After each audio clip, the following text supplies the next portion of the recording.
Thank you very much for being here on time. This is our fourth episode of Connecting the Dots. Today we have some beautiful speakers with us. There is architect Sri Amay Farnis and very senior architect Sri Suryanarayan Murthy Garu. We will start from Sri Amay Farnis. We are actually taking the central region and southern region today. This is our second last episode. Sri Amay is a heritage consultant and a co-founder of Studio Gestalt.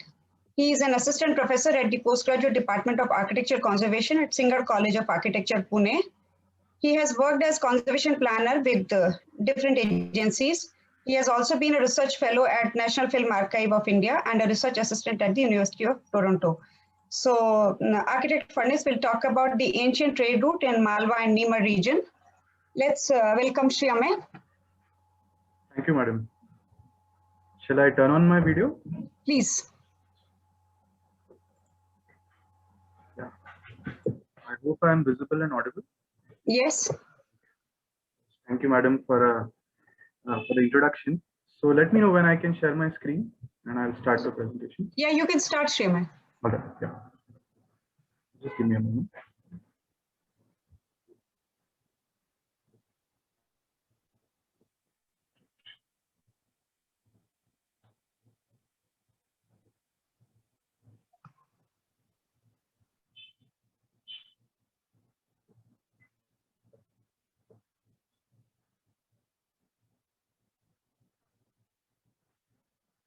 Yeah. Is my screen visible? Yes, Amay. Please go ahead. Okay. Yeah. So first of all, I'd like to thank IGOMOS India, especially Madhuji, for for taking up this and bringing this all together, as well as the entire team at the National Scientific Committee of Cultural Tourism. Also like to thank Teach India for partnering with us, and I would also like to congratulate the earlier presenters for beautifully introducing us to India's diverse cultural heritage. So today I will be speaking about the ancient Indian trade route in the Malwa and Nimad region with a focus on Maheshwar. So before I start, I'd like to confess, I'm not an expert on tourism, although I do have a background in heritage. I'm a heritage professional, and I will do my best to introduce the region and the town of Maheshwar to you today in the next 20-25 minutes. So yeah, so before I start, I'd like to also invoke the river Narmada or Ma Reva, who is crucial to this region. Sabindu Suskharat Taranga Bangaranjitam, Visatsu Papa Jata Jata Kari Vari Samyutam, Krutanta Duta Kala Bhuta Hiti Vari Varmade, Swadhiya Pada Pangakajam Namami Devi Narmade, which means your body illuminated with sacred water flows with playfulness, bending waves. Your sacred water has the divine power to transform those who are born of sin and hate. You put an end to the fear of death by giving a protective armor of refuge. O Devi Narmada, I bow down to your lotus feet. Please give me your refuge. With that, I would like to start today's session. So a little bit of background before we actually get to the region and get to Maheshwar. I'd like to tell all of you why I chose to speak of this region, what my association is with it. So like I said, I am a heritage professional, and I'm a trained urban conservationist practicing for the last 5-6 years. But my connection with Maheshwar is much older than that. If I talk of my familial connection, my family had shifted from a town called Shirur in Maharashtra to a town called Devas, which lies in the Malwa region. And another branch of my family shifted from Parner, again in Maharashtra, to Indore. Both of these places are close to the Malwa Nimar region. In fact, they're part of it where the two regions intersect. And my family has had a wada or a house in Maheshwar itself for the last 200 years. If I speak of my personal association, I have visited Maheshwar many times. Professionally, I have visited in the last decade 3-4 times. And that's why this is a sort of getting back to the roots for me. I'm reconnecting with Madhya Pradesh through this presentation. And the reason I chose two different regions, Malwa and Nimad, is because I feel that geocultural settings are very fluid. They do not have hard geographic boundaries. Malwa has an influence on Nimad, and Nimad also has a influence on Malwa. So yeah, so I'll introduce you to the region. If you see the map on the right side of the screen, what we have on the lower circle over here, number 1 is the Nimad region. This is in the south of Madhya Pradesh. On top, in the larger circle, we have the Malwa region, which is abutting Rajasthan to its north and northwest. And the Nimad region is abutting Maharashtra to the south, and it's close to the Gujarat border on its west. Indore and Devas that I just spoke of are over here, number 3 and number 4, which are close to the intersection between the two. And Maheshwar itself, we find right at the bottom, very close to the Maharashtra border. That's where it lies. If we take a look at the, the larger context of Maheshwar, so it's, like I said, it's located in southwest MP. If you see in the first map here, it is quite close to Mandav or Mandu, which is a well-known tourist destination. We have Indore, which is the commercial capital of Madhya Pradesh. We also have Omkareshwar, which is one of the places of the Bara Jyotirlings and very famous. And within that region, if we zoom in, it lies in Khargon district within the West Nimad Tehsil. So the Khargon district has the east and the West Nimad Tehsil, and if you can see, Maheshwar lies over here towards the north. The closest larger town to Maheshwar today is the Khargon town. And the place is well connected by rail and air and road, especially from Indore, if you ever go there. If we talk about the geography and topography, this is what lends a uniqueness to Maheshwar. So Maheshwar lies within the Narmada River Basin. It's the Narmada River Basin itself is more than 1,300 kilometers long, which stretches from the Gulf of Cambay or Khambat on the west to Amarkantak on the east. And as we can see in the map also over here, we have the Maharashtra border, MP Maharashtra border, just below the Narmada Basin. And the Narmada we have cutting through Gujarat and later MP. So it forms a very strong natural barrier between northern and southern India. And if you go further east of Amarkantak, we also have the dense jungles and the heavily wooded area of the Chota Nagpur Plateau. So for many years, the Narmada and the jungles or the forests of, along the border of Madhya Pradesh in India. And the area itself, if you look at the history of the area or the antiquity of the area, the Narmada River Basin is more than 40 million years old. So in fact, the Narmada is considered to be older than the Ganga and the Yamuna in its age. Another reason is the strategic location, like a gateway, along with other towns like Khandwa, Khargon, Badwani, if it is visible on your screen, Farda, Hoshangabad, Betul. These all have acted as gateways for different dynasties or regimes who are looking to conquer India in the past. So it also has a very strategic importance, the location of Maheshwar. So if you look at the town itself, the overall town can be divided into two larger parts, where we have the fortified town or the town within the fortress of Maheshwar, and then we have the outer town. And if we look at the historic part of the town or the fortified town, it has 4 clear areas. You can see in the 2 maps that I have added here on the slide. So we have the Ahilya Fort, Ahilya Wada, and the Rewa Society, which is over here, the number 1 that we see in the red hatched part. And we have the riverfront with the cenotaphs, temples, ghats, and dharamshalas, which is the number 2 over here. If we zoom out a little bit more, we have the Bazaar Chowk, as well as we have the residential area, which mainly has weavers, colonies, and cottage industries. And there is a street that runs down, dividing the town in 2 parts, which is today the Mahatma Gandhi Road. And lastly, which is not visible here in the maps, is the Baneshwar Mandir, which is right in the middle of the Narmada River. And we have the other bank of the Narmada, which also is, has a prominent historicity to it. So that's the basic outline of the town itself. It's a very small town. It was a village for a very long time, but today it is a Nagar Panchayat. What I intend to do in the next few minutes is to introduce the region of Nimad to you through Maheshwar by looking at certain values that Maheshwar has. And we are going to delayer these values one by one. And what are these values? So First is the archaeological value. There's a lot of material culture that is found in and around Maheshwar in that region of Nimad. There is a distinct architectural value, which shall be very evident through the photographs in my slides. There is a very distinct natural value, which is but obvious given the Narmada and, like I said, the the rich natural system and the biodiversity in the region. There is a culinary legacy that is also present at Maheshwar due to the different communities that have stayed over here throughout the last few centuries. There is sartorial legacy. Some of you may know that Maheshwar is a famous textile town also. Eponymous sarees, Maheshwari sarees are made over there. We have the Maithu religious aspect. It's also a dharma kshetra for many people. I will also be talking about why it is so.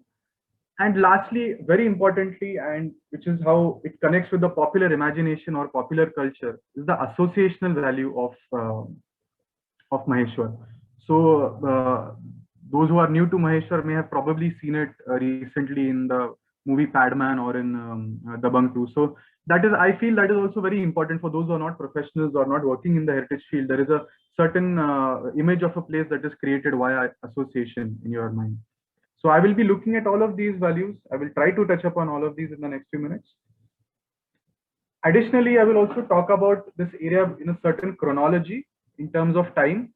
So I have broadly divided it into these parts, where I'll be first looking at the prehistory, then the same region in the ancient period, followed by the medieval period, the Maratha period, which is the later medieval period, Confederate period, colonial period, and finally Maheshwar today. So we will discuss those values in a specific chronology in order to show the changes in the region. It's a very broad chronology. So let's start. If you look at the prehistory of the region of Nimad, it's a significant place. Like I said, it was considered a bedrock of civilization. And the Narmada, with a history of 40 million years, was also present during the pre-Cambrian era. And several geologists, archaeologists, paleologists have been studying here for more than a century now. And within Madhya Pradesh, the biggest finds from that period have been in the area between Jabalpur and Hoshamgabad. But there are many sites in Nimad also. So if you see Mandalkho and Ganesh Nala, Navda Toli, Hatnoda, Mehta Khedi, Balwada, Hirapur Khadan. So these are places which have ample archaeological evidences, objects and artifacts. These are in the Nimad region or immediately in the surroundings of the Nimad region.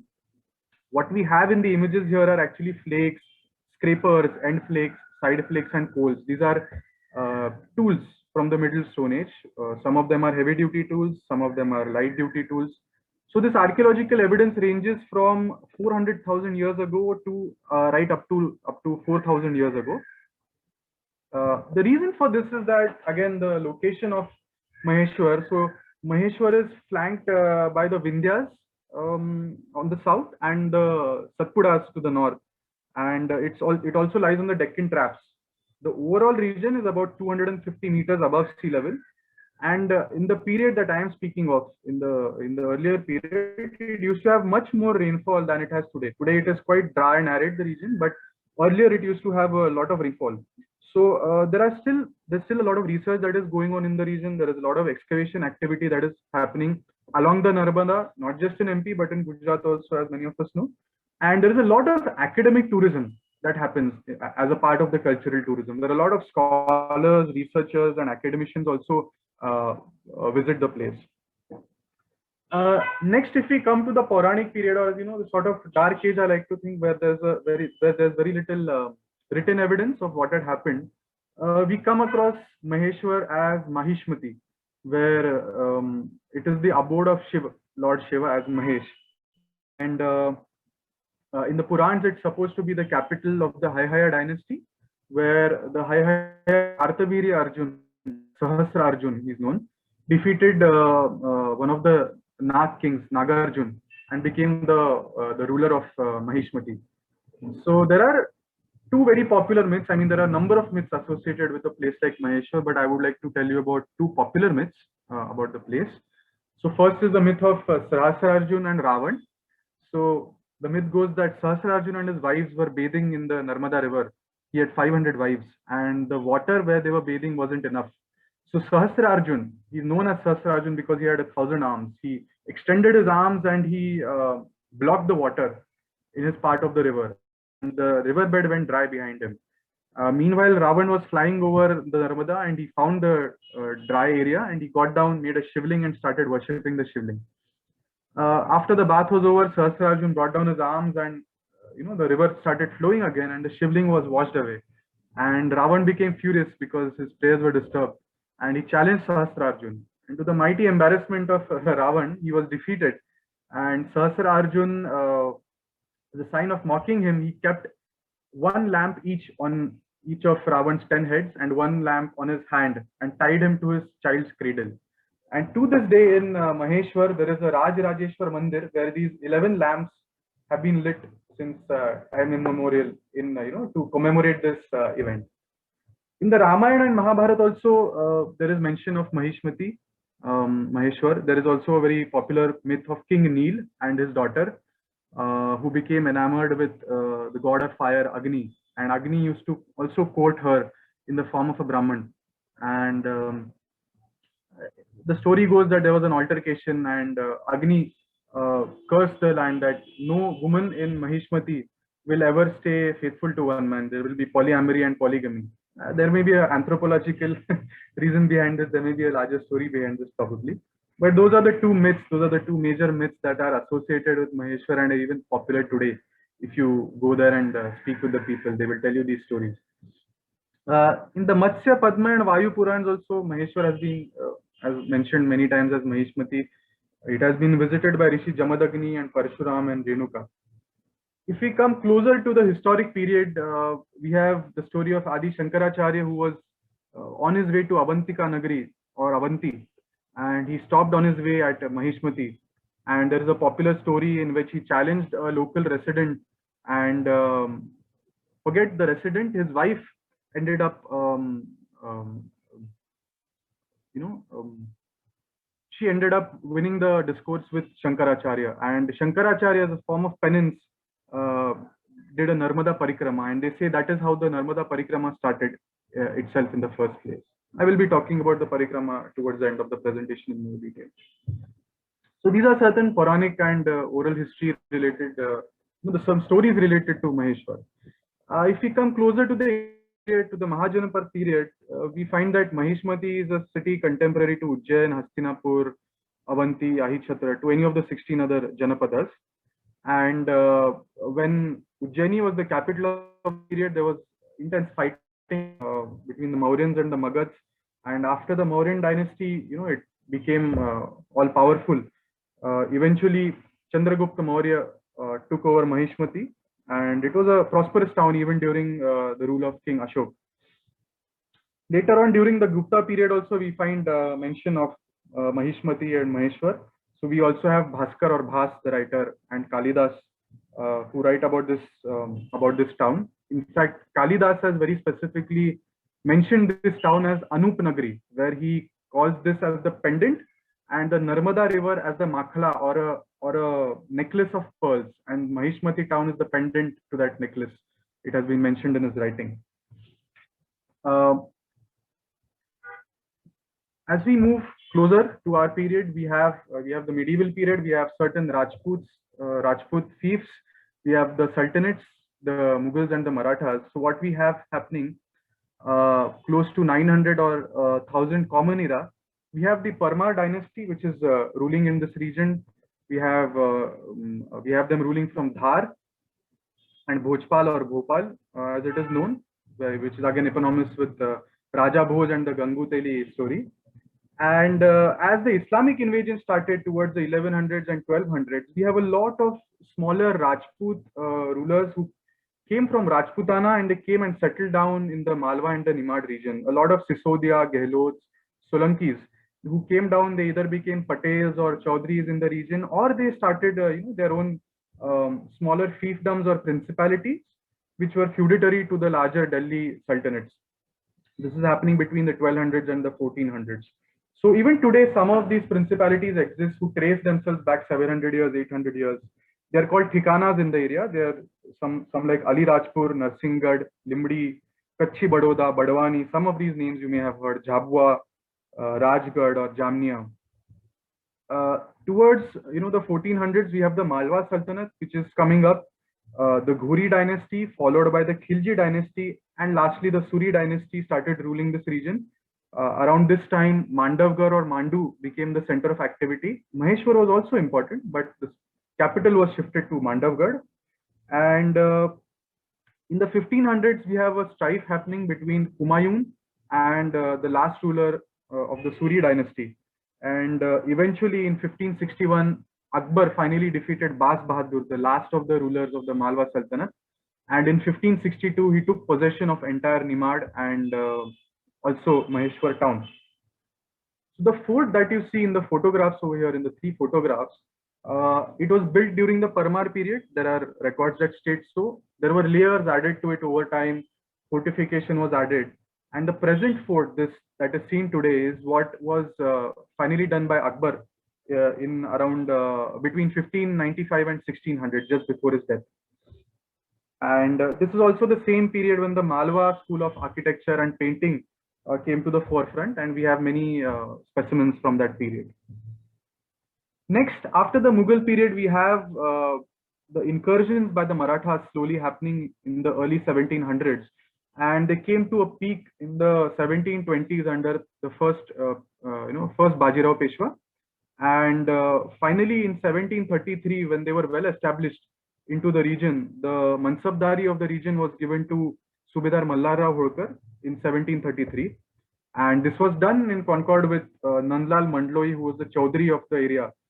Today they're known as the Bada Raulas, the Chaudhrys of the region, and this became a permanent base for the Holkar dynasty. But Maheshwar came into its own under the Holkars under Ahilyabai. So after 1766, once Ahilyabai came to reign, from 1766 to 1795, Maheshwar was the capital of her kingdom, and it prospered hugely during this period, and she also made this part of her own private property, or the Khasgi property as it is known.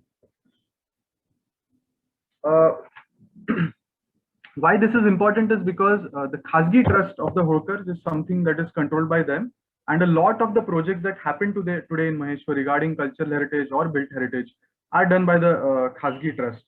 And over the next 200 years until India's independence, even though there was British rule, Maheshwar remained a part of their private property, and it was privately developed by the individual rulers in succession.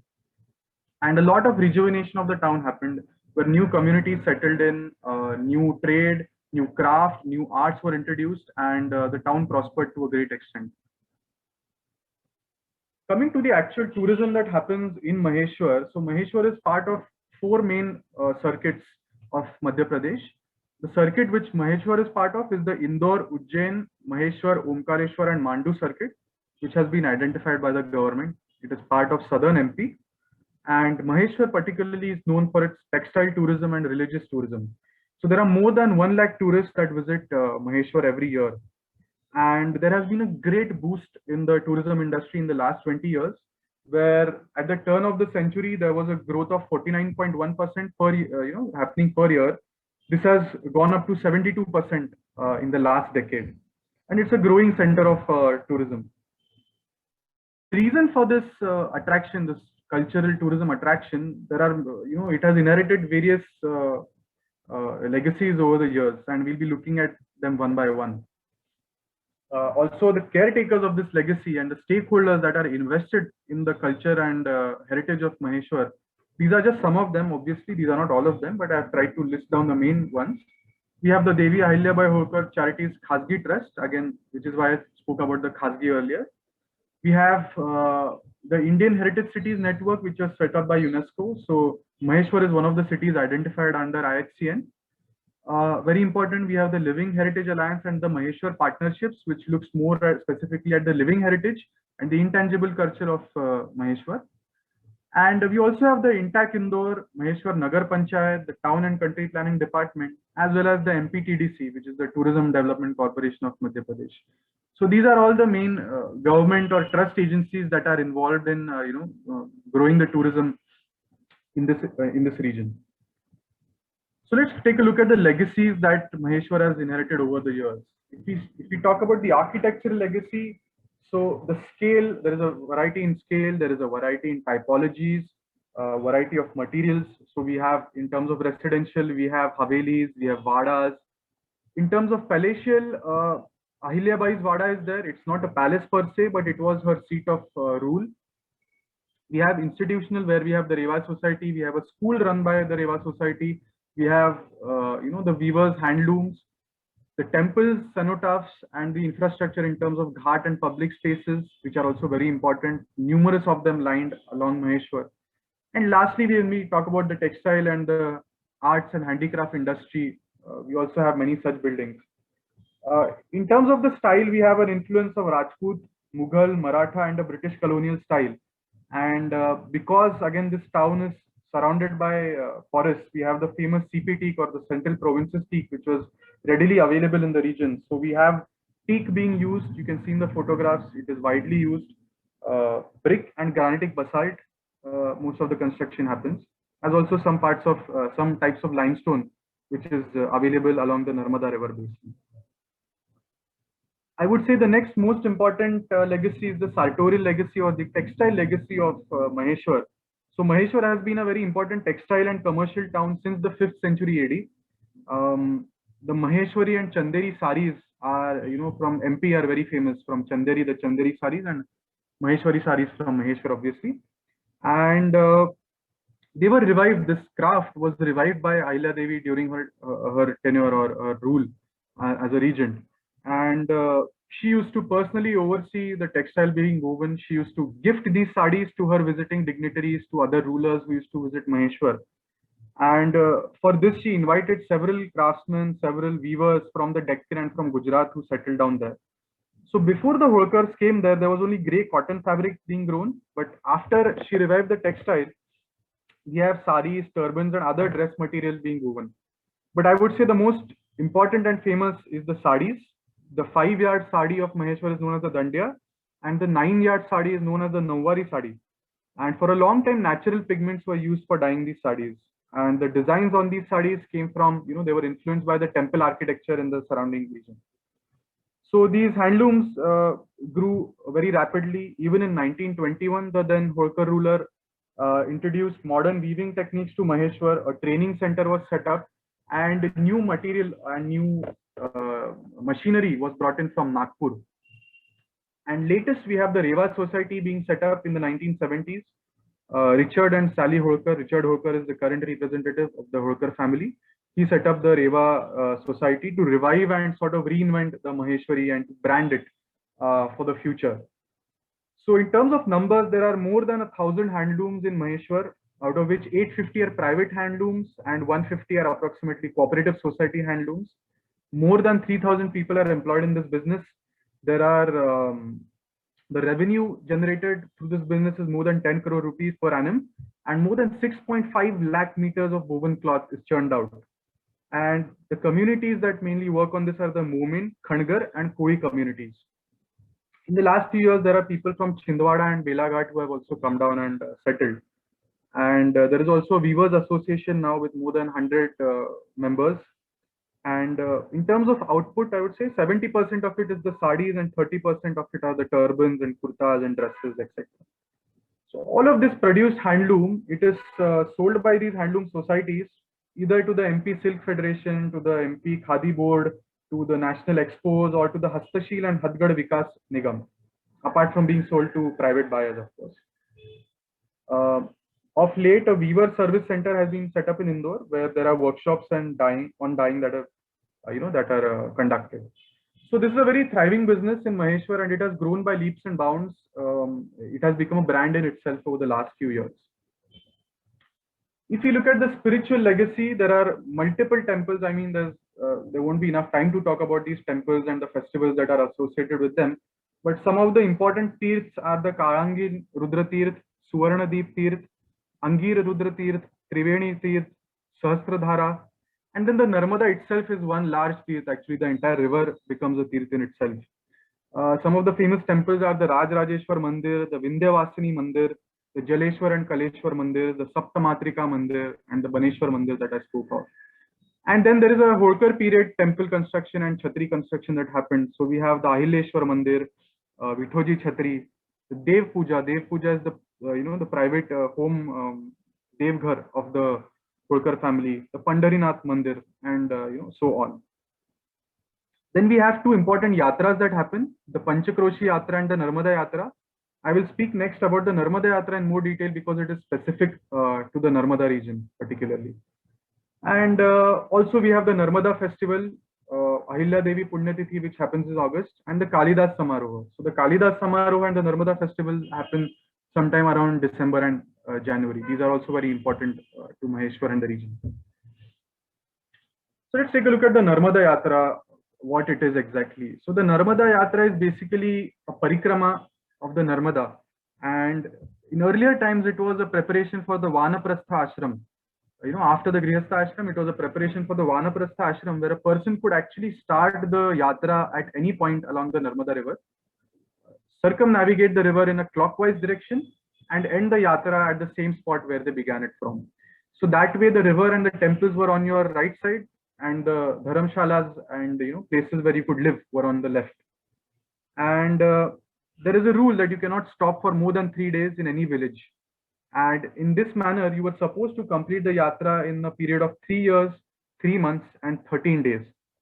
And during this entire, you're supposed to pray, you're supposed to take religious discourses, and you are supposed to live off alms. So you are not supposed to cook your own food.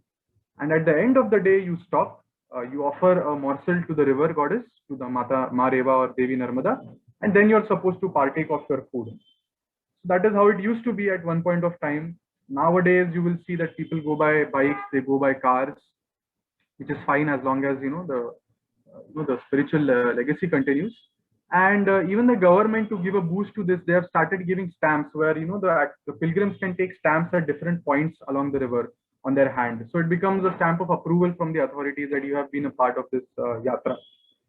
And a very important town I must mention at this point for this yatra is Mandleshwar, which is close to Maheshwar, which was developed by Ahilya Devi Holkar specifically for this yatra. So a lot of yatris stay overnight and they live in this Mandleshwar town. So that's a little bit about the Narmada Yatra.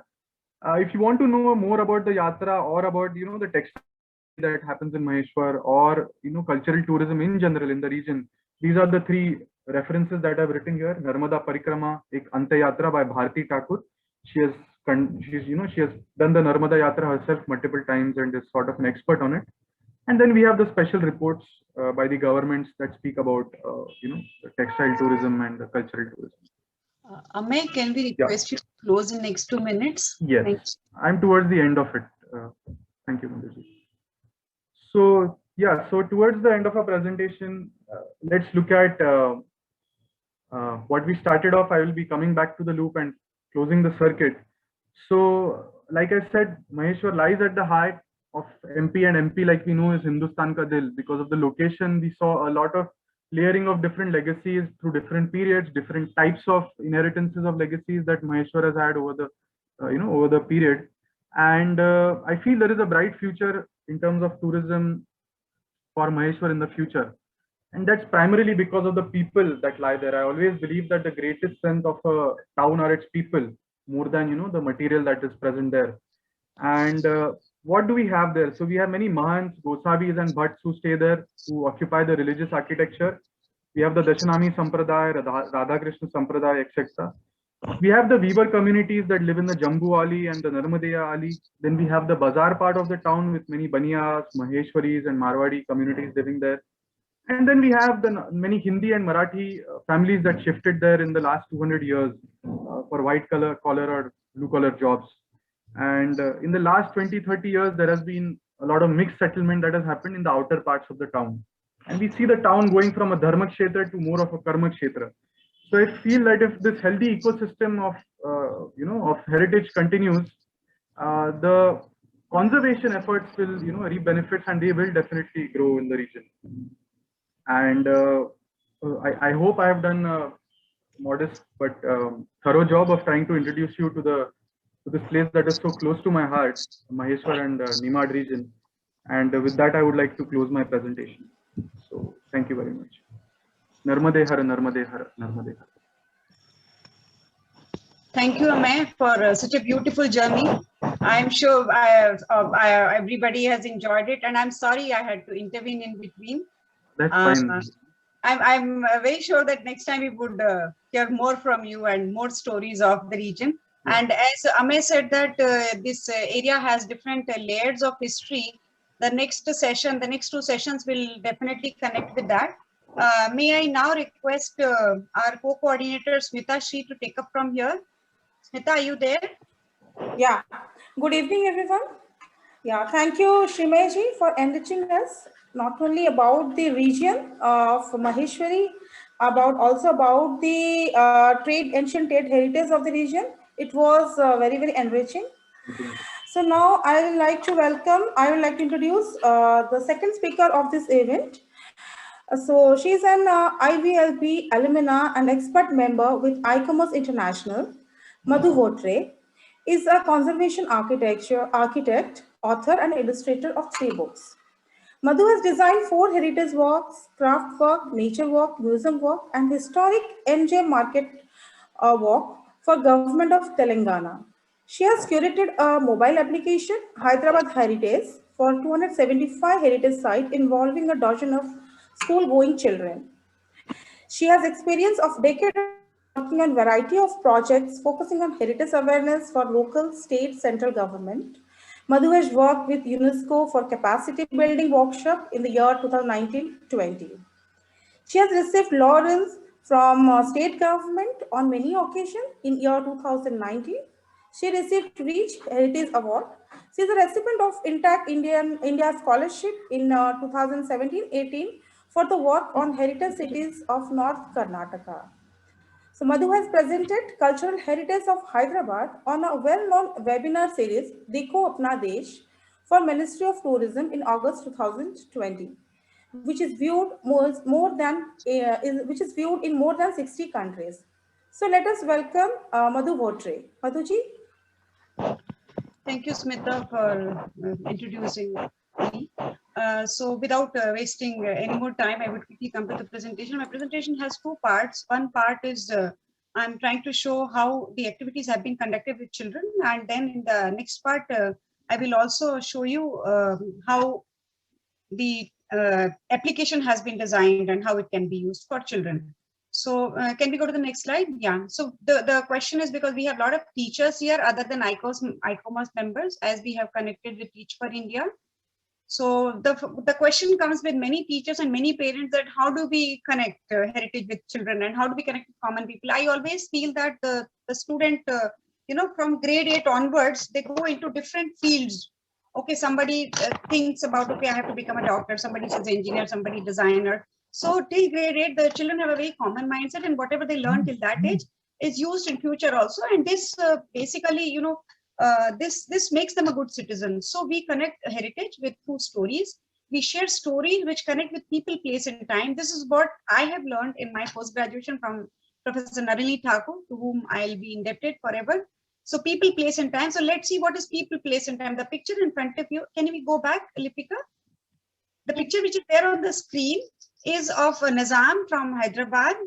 I'm sure everybody is familiar with the Nizams of Hyderabad. They had, I would say, the richest kingdom in the world. He was the second last Nizam was the richest man. Yeah, 7th Nizam was the richest man in the world. So this is the picture of his father, the 6th Nizam. So what you are seeing in the background is called masnad, or a cushion, and the embroidery on the cushion, the dress of the child. This all is something really very important. And this is part of living heritage, because till now, the museum is there which displays all this, and we can still see people using the same material in the city of Hyderabad and in the region. So we have connected with people, place, and because you're going back in time, connecting with present time, it is people, place, and time. You look at the turban, and turban has a special ornament which looks like a peacock feather. So that's also, has very special place in history, and it has been used even till date in many of the turban ornament during weddings. Next one. So now we have, you can see to the left hand side, we have a cannon. This cannon was left by the Mughal rulers. There was an attack on Golconda by Mughals, because they were interested in the riches of this region. The entire region was called Golconda, not even a city. So we can get into history in some other session. This is just to brief you up.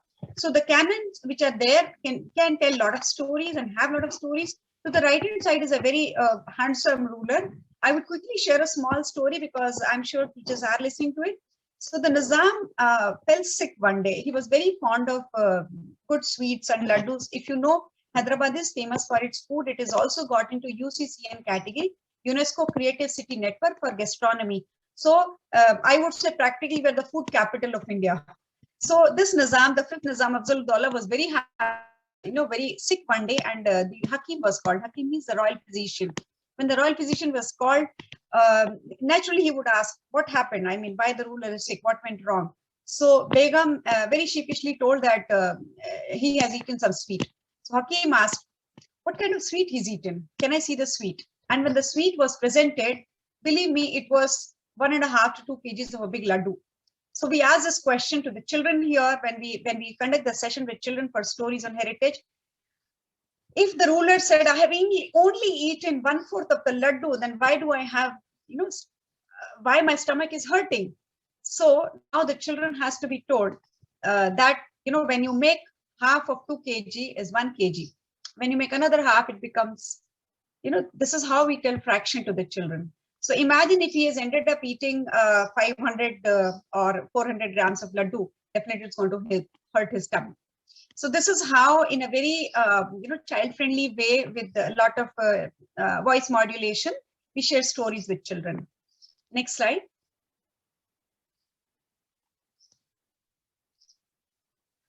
So now the next question comes: how to connect heritage with kids? As I said, with stories, these stories which connect with people, place, and time, and also through miniature painting. So we will see now what are miniature paintings, because children love these paintings and they love filling colors in this. Next slide. When we show them the image and we detail it out to them, then they realize the value of it. So these are some of the activities which can be conducted with children, because we always say, when is the time with children? When are the kids free? They always have a lot of homework. So the schools can draft a calendar, okay? One calendar is with the parents, which is about summer camps, but the school calendar can have World Tourism Day, World Museum Day, World Heritage Day, World Heritage Week, World Water Day. If you want, I can get to the dates, but you can, all the dates are available online. You can just Google these terms and then you can get the dates.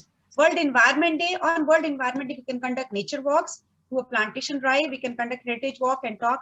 We can also do a tour to a step well. I think I can show you some pictures there. Next slide.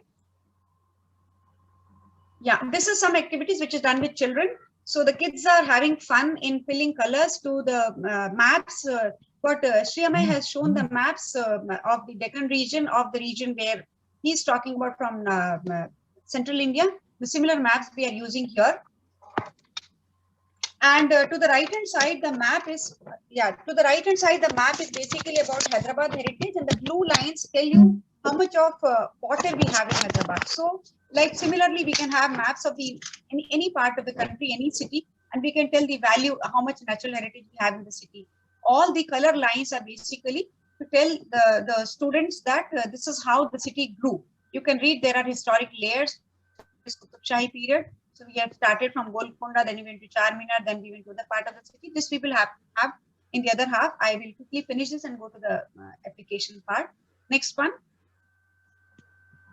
And then the books, definitely we have, now we are coming up with a lot of books in the market. Earlier there were not many books. So with these help of these books, the children can get into the activity, speaking, writing, coloring, and also fun storytelling, which the way which we just now heard another story. And the books I have listed down here. Interestingly, right hand side there's a drawing. It's from Bidar. I would like to tell you that this drawing was colored by school children. Then left hand side we have another one where the Deccani kingdoms are discussed, connecting with the, as I already said, the architect Sri Amay's presentation. We are geographically also very close to the area which he discussed just now. So you can read, we are talking about Narmada River, Tapti River.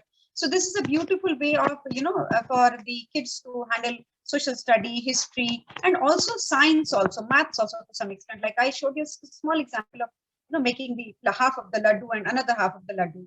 Next one.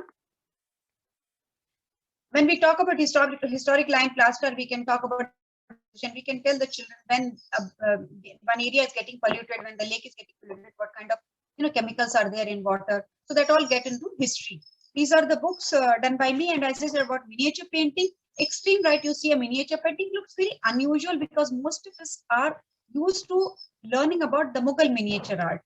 But Hyderabad, our country already had beautiful tradition of miniature painting much before the Mughals came. So this drawing is dating back to 1000. Pala rulers painting. So again, we have to learn, and then we can pass on that knowledge to the children. Next slide. These are the works done by children. If you remember, our poster also showed this image. To the left hand side, we have Maharaja Ranjit Singh. Maharaja Ranjit Singh has a beautiful connection with Hyderabad.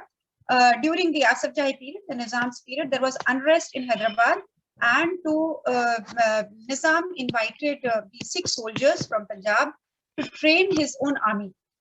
That's how Maharaja Ranjit Singh is connected with Hyderabad history. And to the right hand side, we have Muhammad Quli Qutub Shah. He's the one who designed Hyderabad's iconic building called Charminar. And I would show you in the application part how his daughter has participated in Hyderabad's history, because of which her tomb is there. Next one. As I said, Saturday we can celebrate by taking this step. Well, I'm sure, I'm not saying all the cities, but many of India's cities are enriched with beautiful water heritage. So we can find out a water heritage site. It could be a step well, it could be a lake, it could be a regular well. And then we can tell the children that this is how water was collected at one point of time. It's not that you open the tap and you use the water. So these are the children who were part of our water walk. And left in the center, you are seeing one of the well, and extreme left, the session with the school children during a water walk. Next one. This is another one. Professor Amey talked about the territorial connect of the Central India. So here we are showing, similarly, we are showing craft heritage. This is a part of Hyderabad called Shilparamam, a beautiful site where we connect natural and built heritage and craft heritage. So this is an exercise which we call as craft walk. I've designed this craft walk for Telangana government, and the school teachers are understanding how the sari is being made. This is the local tradition, Pochampalli sari. Left hand side, we have another beautiful ecotourism site ahead of Warangal in Telangana state, Bhupalpalli district, where we have megalithic tombs. If you remember, in one of our sessions, we had megaliths of Meghalaya. So these are our megaliths from Telangana, and more than 200 such megalith tombs are existing in that site. Next one. This is a simple thing, like we are talking about all heritage. So this is our heritage interpretation, and using the heritage for different activities and different programs. Next one. This is museum walk. We are training teachers to educate the children, and using what Hyderabad museums, what Telangana museums have to impart that education to the students. I would again connect what Professor Amey has taught is very much part of school curriculum, starting from grade 6 to grade 10th in different subjects. Some part is in geography, some part in social studies, history. So heritage is very important. Even the lesser known sites have a lot to tell to the children. In the central picture, we have a Forest Academy, Telangana State Forest Academy officers going to a school where, you can say the nature walk moves to the school, and they are communicating with the children and school principal. And to the right hand side, extreme right, we have an event at Gun Foundry, as I told you about museum walk. So the left picture and the right picture are from museum walk. This walk is conducted, the other part of the walk is conducted in a gun foundry. Gun foundry is where the cannons were made at one point of time in Nizam's period. A French army man designed this gun foundry. Next one. These are the children who have helped me in designing the mobile application. I would say that they have very beautifully talked about the stories. Like, for example, I shared one story. These stories are told by the children in the form of little audio files, and they have also participated in the video file. Next one. So this is the mobile application. I will, after this, I will go to the application part. So every site opens, and you can open the application across the globe at any place. And then we have the historic categories that you are seeing in the center of the screen. There are 40 plus historic categories or historic typologies in Hyderabad, starting from armories to palace to churches to temples. And then when you click on one category, suppose you forget the name of the building, you say, yeah, there was some church. So it will open with the category. Otherwise, if you remember the name, you can type the name and then you can search with the name. Each building opens with the text minimum. Then it opens also with the sketch. As you're seeing, a lot of handmade drawings are there. It opens with pictures, video files, and audio files. So now I think just see if we have next slide, Lipika, or else we can go to the application. This is the last slide? No, it's the last slide. Yeah, so we will go to the application now. You can stop sharing.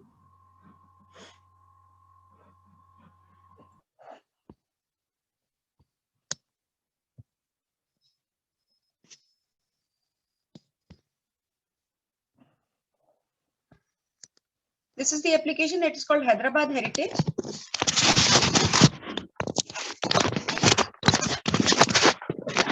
So Hyderabad Heritage application talks about almost 275 sites where we have 50 video files and 50 audio files, and a lot of handmade drawings, 200 plus handmade drawings we have, and a good number of pictures.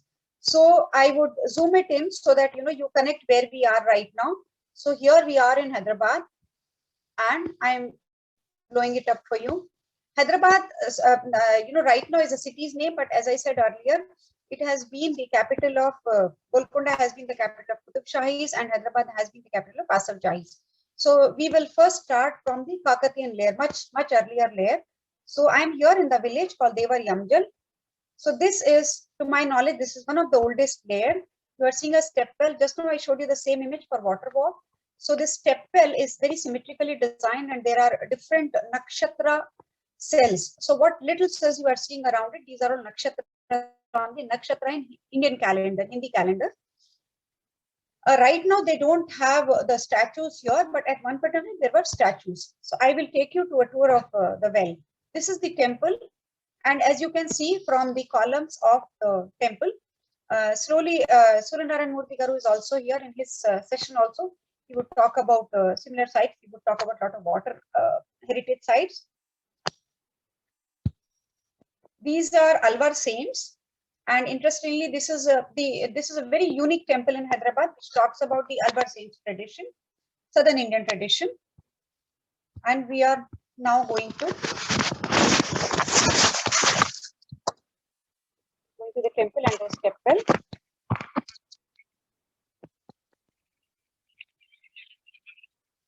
So you can one part of the temple has step well. Unfortunately, insensitively, the temple come up with another hall very next to the step well. What you are seeing, the side of the step well has a new hall coming up now.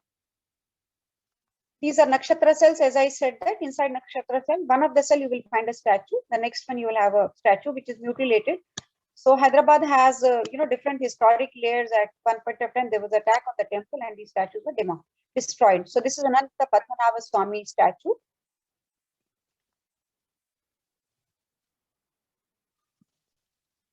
The water is still there in the well. We are going out of the well now, and we will still see the temple complex. It's a small temple complex, but originally the entire village was the temple. This is, you can see the column is a Rajastambam, and then you have a big entrance doorway, and there's a way to go up also. You can actually go up the gatehouse. In the temple, what you are seeing on the ground is Sri Yantram, and on the ceiling you have Sarpa Bandhanam or Nag Bandhanam, the coiled snake. The belief says that the combination of Sri Yantram and coiled snake together verifies the fact that the temple has some kind of treasure. So this is for the oral tradition I am saying. Now we go to the other layer of Hyderabad. So we have gone to the, I would say, early layer. From here, we are going to the Kakatiyan layer and the earliest part of Golconda. So I would like to take you to one of the gateways. So I'm just typing the Vaza. As you are seeing, there are different typologies. We can go typology wise or we can go with the names also. So when you type Darwaza, you see all these things coming down. Okay, so I will take you to one Darwaza which is not functioning as a gateway right now. This is called Patan Chervu Darwaza.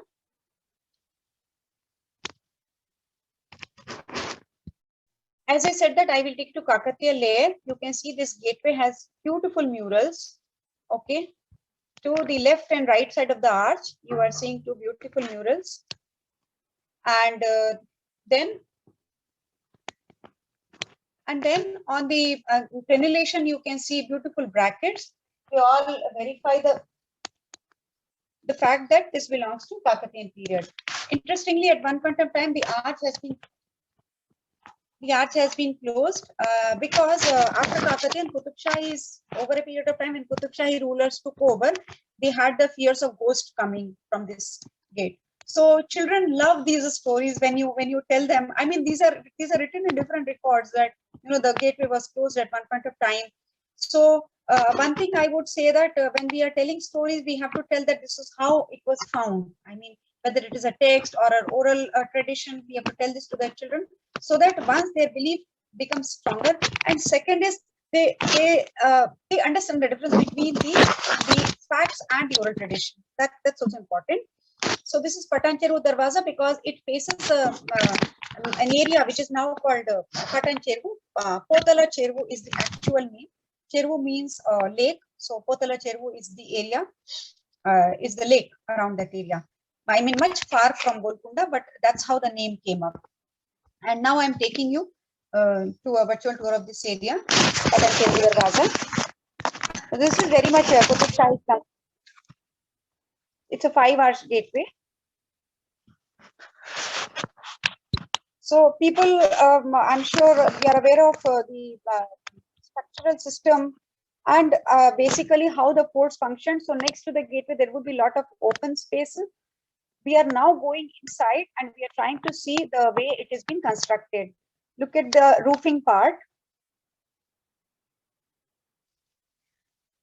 So this is a shallow dome because the top roof is flat. So it's a shallow roof construction on a rectangular plan. That also I will show you in the terms of geometry. So we are trying to connect geometry, maths and science with the history. A very important understanding for the teachers. This is another dome construction. The dome is standing on the squinches. Now this is another subject comes in is environment because the people living in this area are just, I would say, using this area as a trash can. The entire place is all the trash is being collected here by the locals.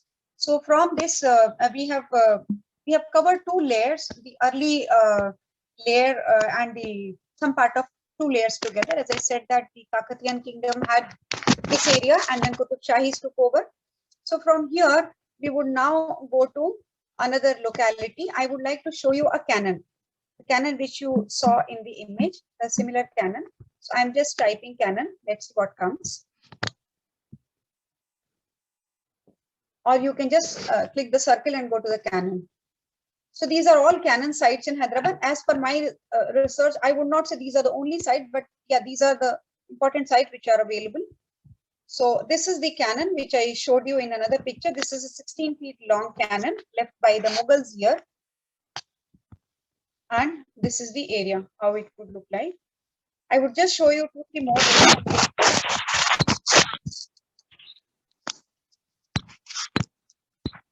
So this is on Tekla Bush, Park Valley Bastion. From here, you are seeing the entire Golconda.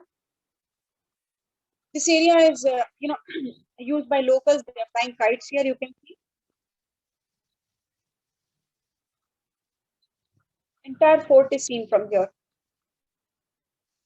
And you can see some part of the moat also, some water bodies is here. So that's a part of the moat. These are Qutub Shahi tombs. They're just adjacent to the outer fort of Golconda. I'm trying to show you different typology and different layers, two ideas together. So we are done with cannons, we are done with 2 layers. I would repeat, this brown line is all Golconda, and the oval part is the main fort, and the extended rectangular part is Naya Kila, and this is the outer wall. Interestingly, whenever you come to Golconda, you will only see inner fort, not the outer fort. This part is Qutub Shahi tombs. This is another interesting site. This is, I would just like to show you another different typology. It's called Hammam. So Hammam is the bathing area. There are 2 concepts. One concept is people who came here to bury the dead bodies, they took bath here. Or another concept says the dead bodies were bathed here. So we are inside the Hammam right now. This is definitely built in Qutub Shahi period and been restored, I would say, just 2-3 years back by Aga Khan Foundation. Very beautifully done restoration. So you saw an hexagonal opening on top.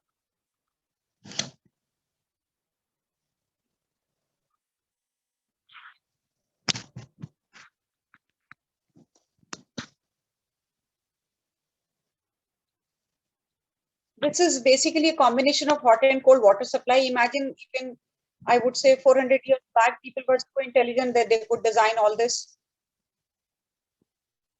This is the platform on which it is considered that the dead bodies are brought here and given different types of tunes. It is called Bara Imam. Bara is 12 and Imam is Prophet. So this is basically connecting to the Islamic religious concepts.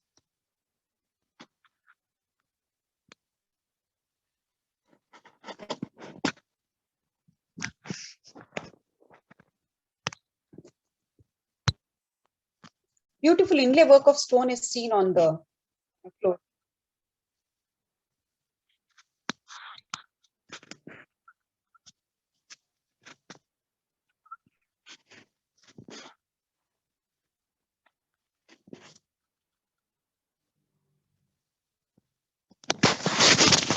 So if you have come to Hyderabad virtually, you cannot go without seeing Charminar. So we'll quickly go to Charminar. So this part is the walled city, the black line what you are seeing. So basically, I would blow it up from Golconda. You see a white line going there. So this is basically the caravan route, a traditional historic caravan route, the trade route. On because Hyderabad was located on Goa Machilipatnam trade route. That is why we are highlighting on this route. And I will show you Charminar. So this is a handmade drawing, and we will see another view of Charminar. This is the floor plan. As I told you that we will discuss with the teachers how a circle is made on a rectangular or a square plan. So you start cutting the square 4 corners. You make first an octagon, then you cut corners again. It becomes a 16-sided polygon. So this is a beautiful exercise in geometry for the children. This is top floor of Charminar where there is a mosque.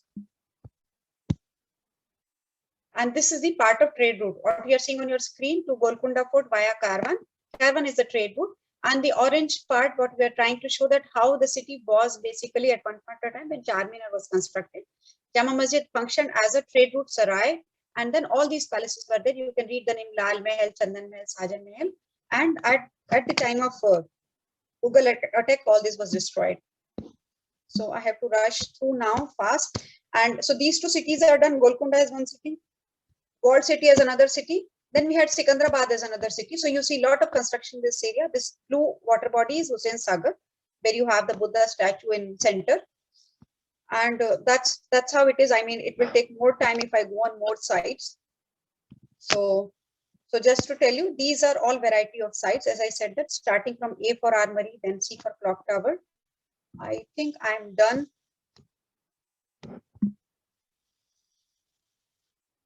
Lipika, you can stop screen sharing.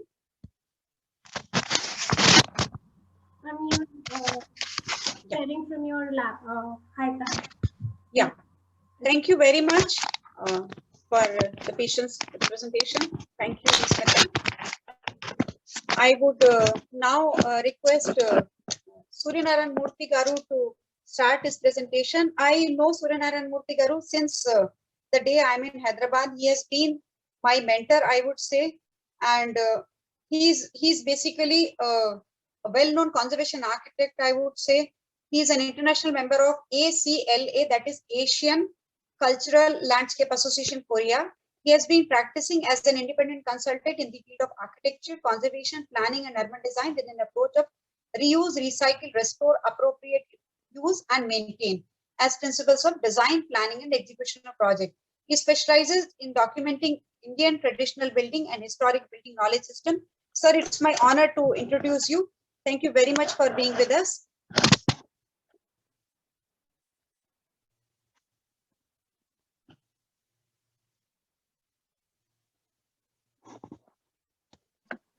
Yeah, thank you very much, Madhu.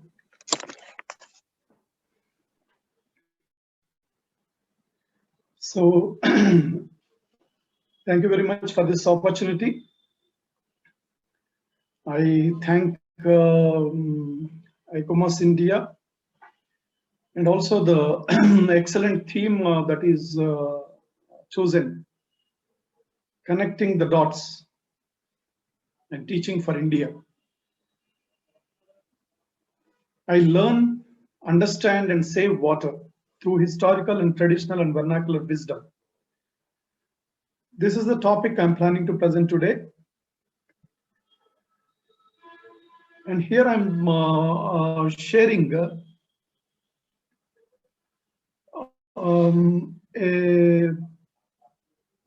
sloka which is in Telugu, performed during any Vedic ritual and any ritual. What is it about water? My first presenter, Srime, has mentioned almost everything connected to water.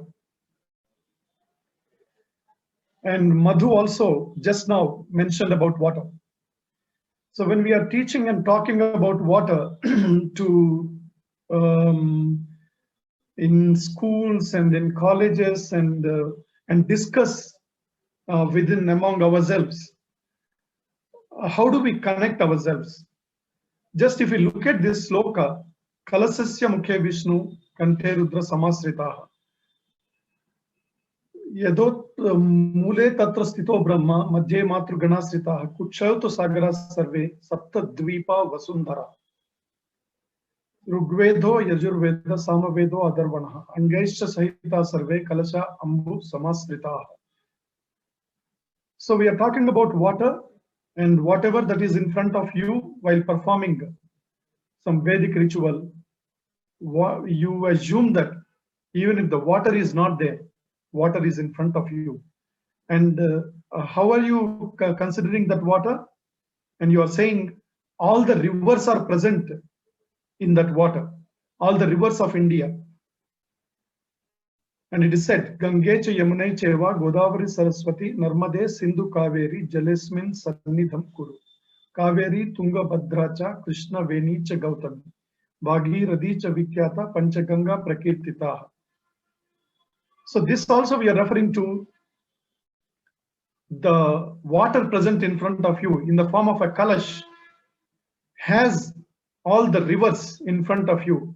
So you relate everything and you start everything thinking that the total universal water presence is in front of you. And you start any ritual thinking that taking the water into your hands and pouring the water towards sun, the god of sun. So everything is related to water. And our ancient civilization, one of the most path-breaking discoveries, that is Indus Valley civilization. The image what you are seeing there is Lothal, one of the ancient ports. It is connected to water. That means all habitations came up, most of the civilizations around the water, near the water, beside the water. The culture, agriculture, technology moved around water.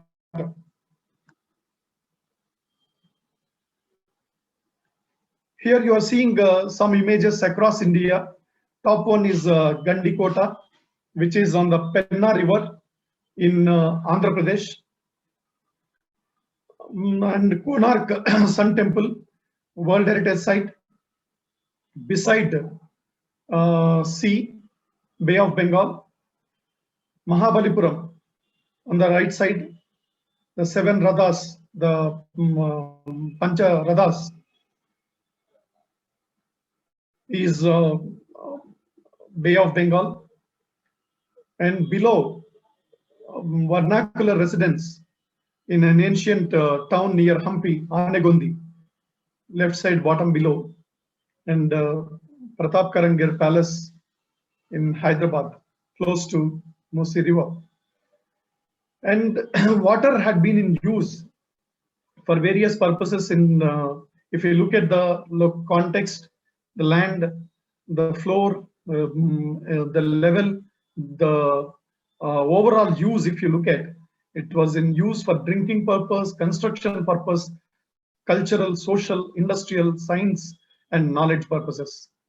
And there is also connection to water in terms of wastewater disposal, how drainage systems in Indus Valley and other ancient civilizations, and the purity of water, scarcity of water, misuse of water, overuse of water, climate change related to water, and how to dispose of the water. So the water is required to be learned and understood, and it has to be saved from our historical, traditional, and vernacular wisdom. That is the context it is setting with. And all the context what I am presenting here are some way or the other, I have directly worked and experienced these sites. So to present all these from the context of water and presence of water in one form or the other, it is present in one of these aspects. It need not be only for drinking purpose, and it could be for various purposes, other purposes I mentioned. This is Brindavan, Mathura, Yamuna River, Konark Sun Temple, Bay of Bengal, Tirupati, Eco City project, which is another interesting thing, which I had experience in 2004 and 5, when we were working on one environmental project. Close to the temple, there is a water body, that is Koneru, and there is a Bauli, which is called Bavi in Telugu, and there is a drainage connection, and the water table is very close to the water body. The water pond close to the temple, which is a traditional construction, which is lying over a natural spring. That means the well and the water body were dug close to the natural spring. So that means a water body for the purpose of a ritual was not created as an artificial structure. It was created as a natural enhancement by constructing a well and construction all around. That means in history, we see the water is naturally acknowledged and seen around the natural features rather than artificial creations. And here I am showing another example. Srisailam, Alampur. Alampur is a temple complex. It's called as Alampur Kshetra, on the banks of Krishna River, and where the confluence of Krishna and Tungabhadra is happening. The confluence of Krishna and Tungabhadra is happening. Confluence is called Kudali. Confluence of two rivers is called Kudali. So the Kudali Sangam Eshwara temple is present. The one what you are seeing below is the Kudali Sangameswara temple on the confluence of Krishna and Tungabhadra river. and which is forming as a Padma Kshetra. So in the form of a lotus, when you look at the natural topography, which is taking the water catchment and everything, it resembles the topographical form resembles lotus. That is the reason it is called Padma Kshetra. So the water is present and temples are present near the water, and water is present near the temples. And temple is nothing but water. Temple is a tirtha. So when you are entering into a temple complex, you are entering into a tirtha. Tirtha is nothing but water. And the presence of water is acknowledged in temple architecture and temple location, temple placement. Water is always remembered. Water is always attached and connected. And you see in these temples, the directions of the universe and presence of water in Alampur temple. And on the doorways, you see the Ganga and Yamuna sculptures on the doorway. What does it symbolize? It symbolizes when you're crossing the doorway, you're crossing the water. You're entering into a tirtha. You're entering into water. So as if the form of water, which is like water, transformed into a sculptural, architectural and art form and becoming a temple. And temple itself is located near the water. So how the water is connected so closely with temple architecture.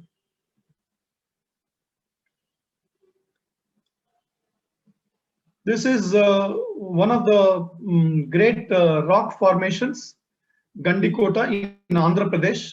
It is considered to be the Grand Canyon of India. You see the rock formation on the right side, and you see the ancient settlement, 13th century and 14th century village, which is currently inhabited by about 600 people, population, along the Penna River. Though the water is 300 feet below the settlement in this valley of this rock formations and valley, the Penna River, the settlement is above, and the water table on the top level is rising as per the natural topography. You would see, and see the presence of water is acknowledged, and the ancient settlement survived and had got a lot of prominence during 13th and 14th century. Another historical context I would like to bring upon is the Charminar. Charminar, when there was an overpopulation, just now Madhu, the coordinator, has mentioned that when we were doing this pedestrianization project around Charminar, we realized that it is also around water. When there was overpopulation, Muhammad Quli Qutub Shah thought of shifting the capital from Golconda to Charminar, that is Hyderabad area. So on the banks of Musi River, on the northern bank as Musi River, and southern area with the present Falaknuma Palace as the hill, Falaknuma Palace hill range forming as the southern boundary, and northern river forming as the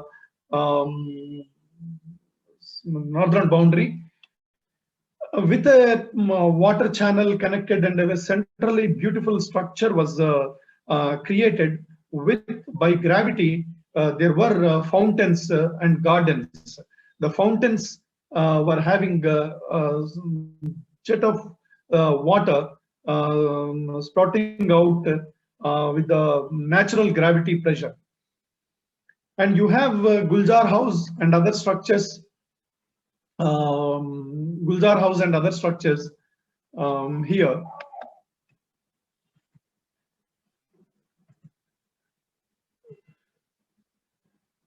Gulzar House is the tank just beyond Charminar area. with a currently modified modern fountain. With 4 directions of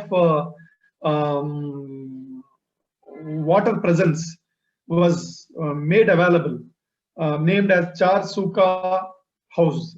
So the Gulzar House was from 4 direction pathways. There used to be water coming, and there used to be the presence of water, and even over Charminar also, below the Charminar also there used to be a small fountain. Even now that was reinstalled.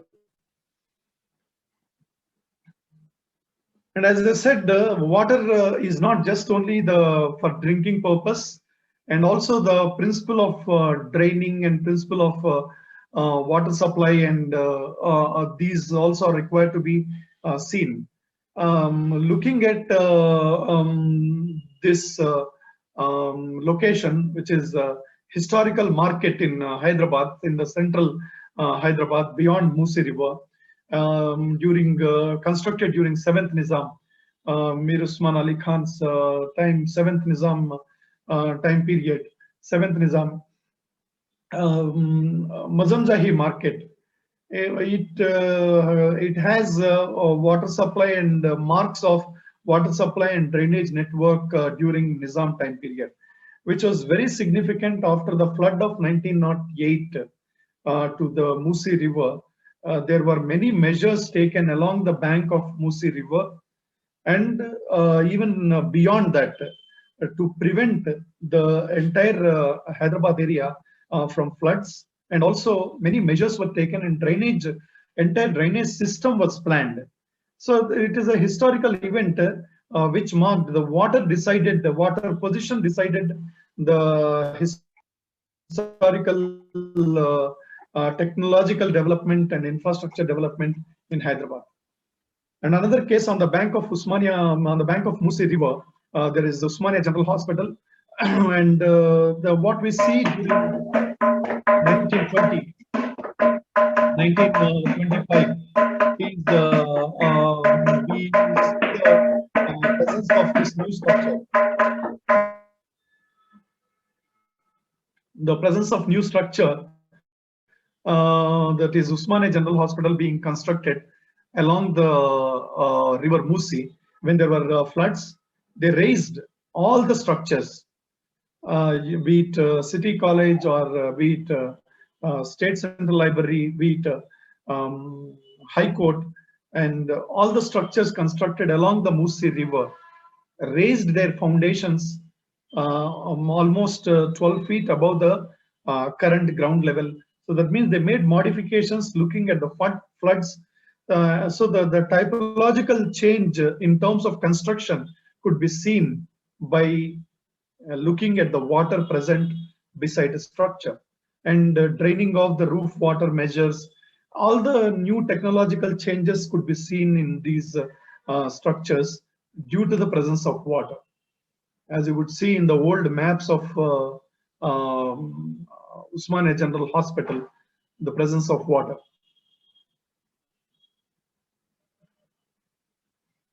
Some of the other structures in Chennai. Here I would like to show one structure on the left side is Victoria Public Hall in Chennai, which was constructed which was a path-breaking architecture during that time, different from the architecture happening across the country during the British rule, East India Company rule. If you see this structure, Chisholm designed this structure, and the first-class brick, the property of brick is measured by means of the water absorption capacity. That means they could produce a brick which which absorbs less amount of water and used as an exposed big brick structure.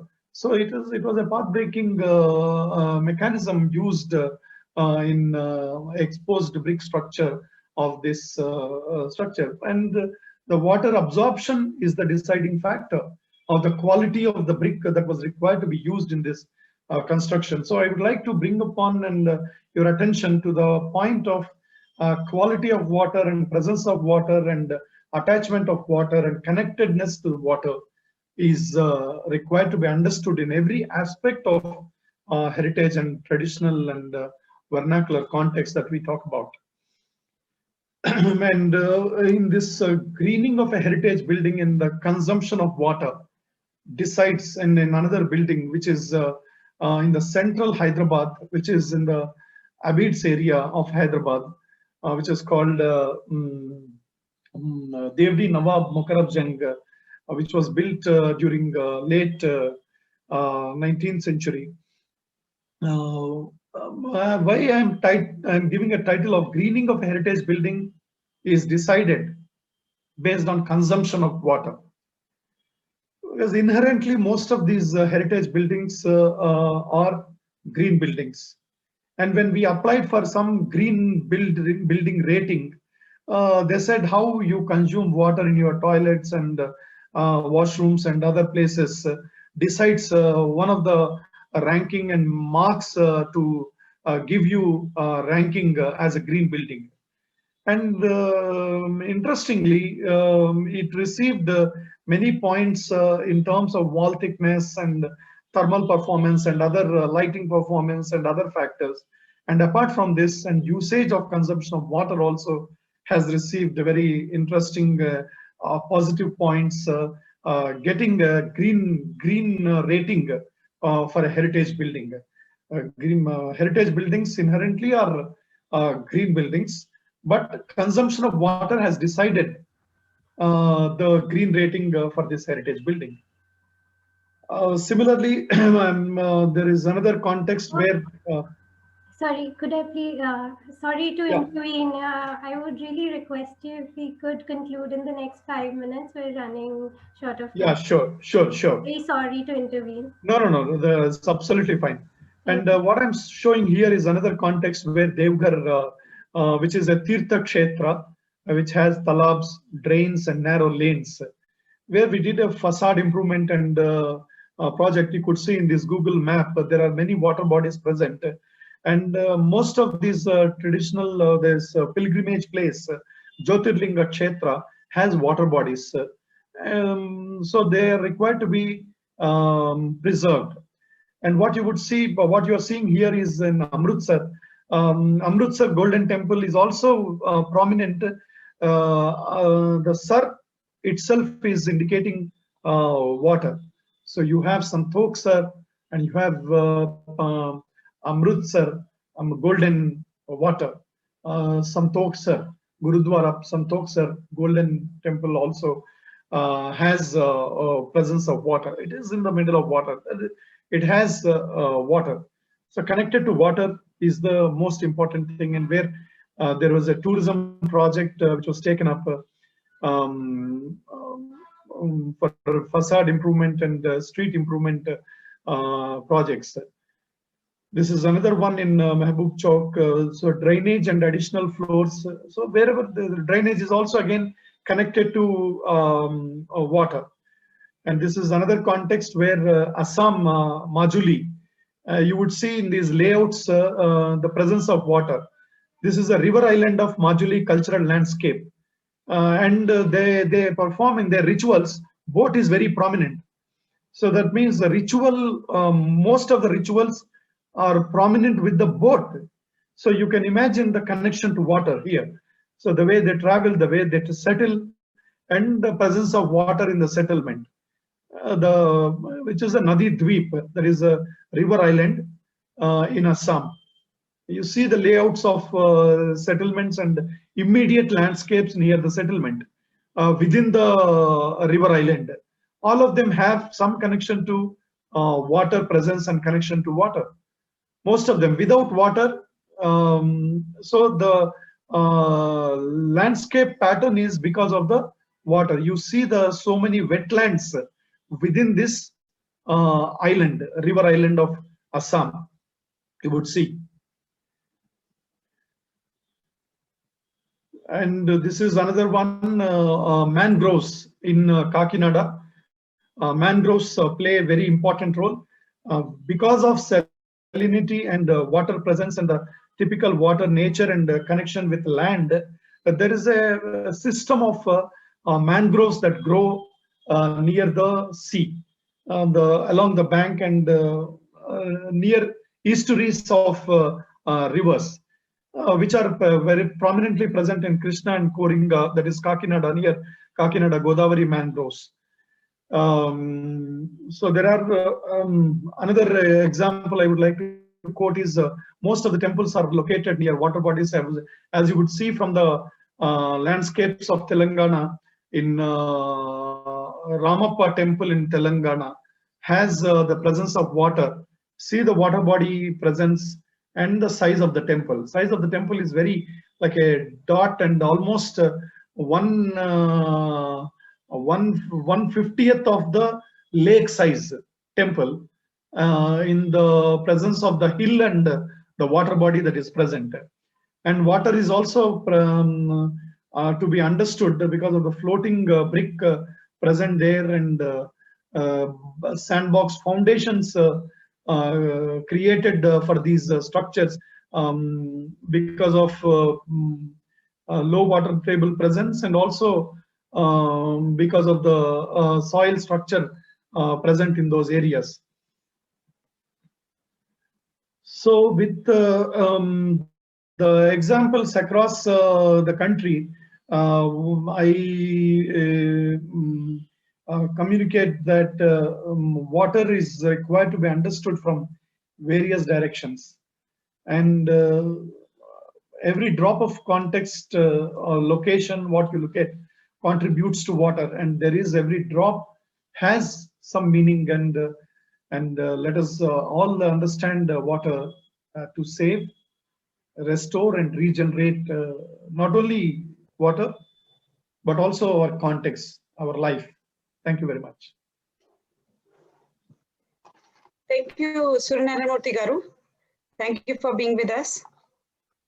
I would conclude by saying, करते हैं तन मन से वंदन, जनगण मन की अभिलाषा का, अभिनंदन अपनी संस्कृति का, आराधन अपनी भाषा का. It has been truly my honor to be with you all, and ICOMOS India has put these things together. I would thank Lipika to help us out, Professor Shri Amay, Professor Suryanarayan Murthy, Smita Shri, and I would once again say if there are any questions, we would go ahead, otherwise we would like to conclude the session. It was truly a pleasure to listen to you, sir. So much of knowledge from these many sides. I would say I have grown up learning conservation from you, so thank you once again. Thank you very much. Lipika, are there any questions? No, ma'am, there are no questions so far, so I think we can continue to conclude the session now. Smita, would you like to close it? Smita, are you there? Yeah. So this today's session was really very interesting and very, very informative. We came to know about lots of things which has been practiced in a very different way. If I talk about Madhuji's work, the type of walk app she showed us, the way she is working, and if I talk about the ancient trade route, and if I talk about the Suryanarayan sir's entire journey, the way he presented and the way he enriched us with all those knowledge, which was like it's itself a book itself. If you just listen to the presentation, we will get the knowledge of entire book or knowledge of many books, I can say. So for me, it was really enriching. Thank you all the speaker. This evening was really an evening full of knowledge, lesser known knowledge, we can say. Thank you so much, all the speakers. So I think we will meet in the next session. We will meet in the next session. Thank you very much for the opportunity. Sir, we are concluding Indian cultural regions here, and hope to see you in the last session where we have International Connect. Thank you very much. Namaste. Thank you, everyone. Thank you, everyone. Thank you for joining.